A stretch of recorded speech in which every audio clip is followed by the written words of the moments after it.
За 1 2 3.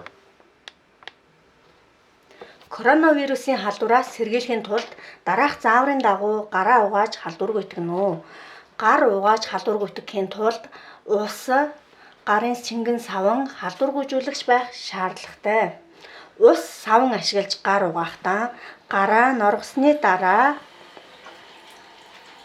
шингэн саванг хангалттай хэмжээгээр авна.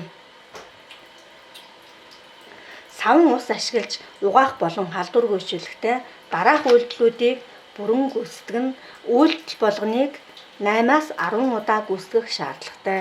Саван болон халдвар гүйцэтгэгч бодисыг гарын гадаргуунд жигэд тараана. 2 гарын алга болон хурууны завсар хоорондыг өрнө. 1 гарын алгаар нөгөө гарын арыг өрөх. Хурууг үеэр нугалаж нөгөө гарын алган дотор хурууны үзүүр хумс үений хэсгийг сайтар өрөх.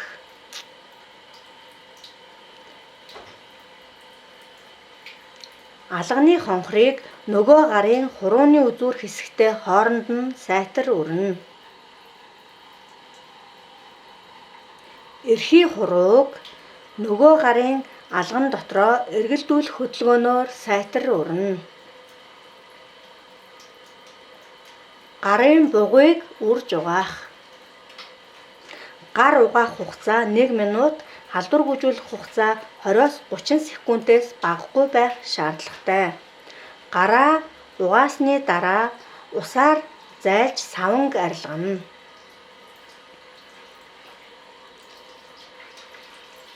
Салфетик болон гарын альчуураар гарыг арчиж хатаана.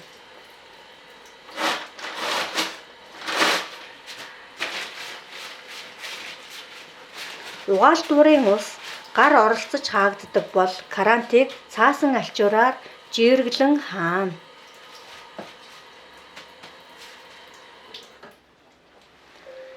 Зааврын дагуу гараан угааж халдвар гүйтгэснээр иргэн та бүхэн коронавирус болон аливаа халдварт өвчнөөс өөрийгөө болон гэр бүлээ хамгаалж чадна.